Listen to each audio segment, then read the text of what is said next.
Le cancer n'est plus un fléau réservé à certains pays riches ou industrialisés.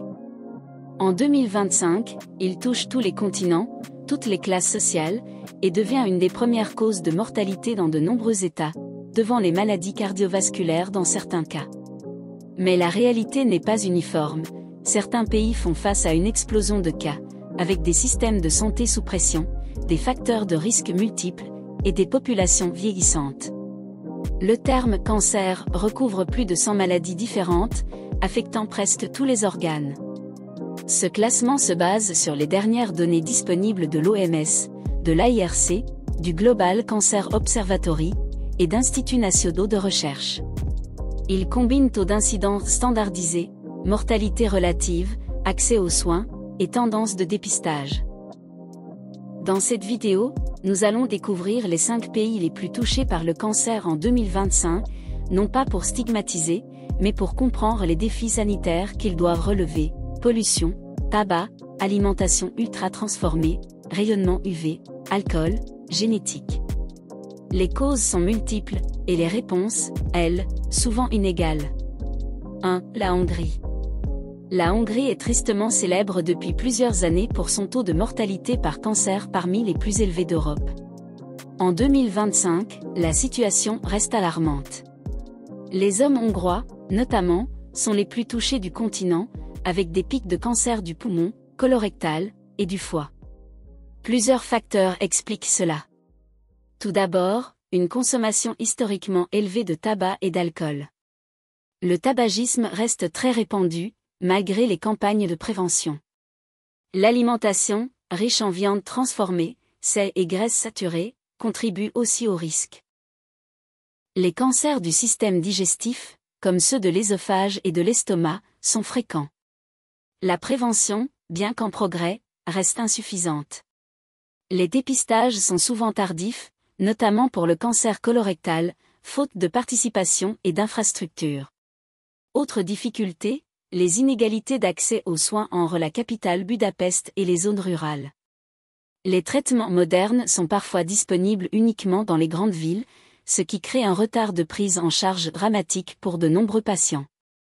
Le gouvernement a lancé plusieurs initiatives, taxes sur le sucre et le tabac, amélioration des filières de dépistage, campagne de sensibilisation. Mais ces efforts se heurtent à une culture médicale conservatrice et à un système hospitalier sous-financé. 2. Le Danemark. Le Danemark figure depuis longtemps en tête des pays européens en termes de taux d'incidence du cancer. En 2025, c'est l'un des pays où l'on diagnostique le plus de cancers par habitant. Ce n'est pas tant la mortalité qui est inquiétante, elle est relativement bien maîtrisée, mais la fréquence des cas. Cela s'explique d'abord par un système de santé très performant, qui permet de détecter précocement un grand nombre de cancers. Le Danemark a investi massivement dans le dépistage organisé, cancer du sein, colorectal, col de l'utérus. Cela crée un effet statistique où plus de cas sont identifiés, parfois très tôt, ce qui améliore les chances de survie mais gonfle les chiffres d'incidence. Cependant, plusieurs facteurs de risque subsistent: le tabagisme féminin, historiquement élevé, la consommation d'alcool, et un mode de vie parfois sédentaire. Le cancer du poumon, chez les femmes notamment, est en hausse. Le cancer de la peau, mélanome, est aussi très fréquent en raison de la popularité des voyages en pays ensoleillés et du bronzage artificiel. Le système danois se distingue aussi par une forte transparence statistique. Tous les cas sont déclarés et suivis avec précision, ce qui n'est pas le cas partout. En résumé, le Danemark illustre bien le paradoxe d'un pays très touché, mais bien préparé, où la survie des patients est l'une des plus élevées d'Europe grâce à un système de soins proactif et de haute qualité. 3. La Nouvelle-Zélande. La Nouvelle-Zélande, comme son voisin l'Australie, est confrontée à une forme de cancer très spécifique, le cancer de la peau, et en particulier le mélanome malin. En 2025, elle détient l'un des taux les plus élevés de mélanome au monde. Cela tient à une combinaison de facteurs: exposition prolongée au soleil, très haut indice UV, et une population à majorité caucasienne avec une peau claire, particulièrement vulnérable aux rayons UV. Malgré les campagnes de prévention, les habitudes de vie en plein air, culturelle et sportive, expose fortement la population. La Nouvelle-Zélande est aussi confrontée à des inégalités ethniques en matière de santé. Les communautés maoris et pacifiques ont souvent un accès plus limité aux soins et au dépistage, ce qui aggrave les pronostics. Les mélanomes y sont souvent diagnostiqués plus tardivement. D'autres types de cancers sont également en hausse, le cancer du sein, du côlon et de la prostate notamment. L'obésité et la sédentarité progressent, ce qui augmente les facteurs de risque. Le pays a toutefois l'un des meilleurs taux de prise en charge oncologique du Pacifique, avec une politique de santé publique qui privilégie l'éducation dès l'école, le remboursement complet des traitements, et une bonne coordination entre les médecins généralistes et spécialistes. 4. La France. La France, bien que dotée d'un système de santé performant, reste fortement touchée par les cancers en 2025. Elle figure dans le top 10 mondial des pays avec le plus grand nombre de cas diagnostiqués chaque année. Le vieillissement de la population y est un facteur important. Plus une société vieillit, plus les cas de cancer augmentent mécaniquement. Mais ce n'est pas tout. L'alimentation, la pollution atmosphérique, l'exposition professionnelle à certains agents chimiques, et le tabac sont des causes importantes. Le cancer du sein reste le plus fréquent chez les femmes, tandis que chez les hommes, ce sont ceux de la prostate, du poumon et du côlon. Le tabagisme féminin continue de progresser, notamment chez les 30 à 50 ans, ce qui a un impact direct sur les taux de cancer du poumon.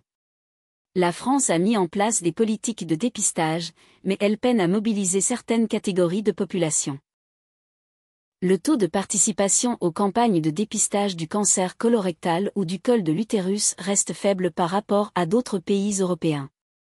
En revanche, les traitements sont accessibles, et le pays investit dans l'innovation, immunothérapie, traitements ciblés, radiothérapie de précision.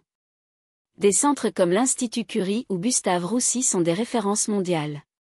5. La Corée du Sud. La Corée du Sud est un cas très particulier. En 2025, elle affiche un des taux d'incidence les plus élevés du monde pour certains cancers, notamment celui de la thyroïde, souvent détecté précocement lors de check-UPS très fréquents. Ce pays a en effet une culture du dépistage intensif. De nombreux Sud-Coréens, souvent des 30 ans, passent régulièrement des examens médicaux complets. Cela permet de repérer très tôt des cancers à évolution lente, comme celui de la thyroïde, ce qui augmente fortement les statistiques, sans que cela reflète toujours un danger mortel accru. Cependant, certains cancers sont bien réels et inquiétants: estomac, lié à la consommation de sel, quinchis fermenté, foie, en lien avec l'hépatite B, poumon, tabac et pollution urbaine. L'urbanisation rapide et le stress social sont aussi mis en cause. Le système de soins sud-coréen est performant mais inégal, l'accès est excellent dans les grandes villes, moins en campagne. Et la pression sociale pousse parfois à refuser ou retarder des soins par peur du stigmate. La Corée du Sud met désormais en place des politiques de priorisation des cancers graves, pour ne pas surmédicaliser des cas bénins.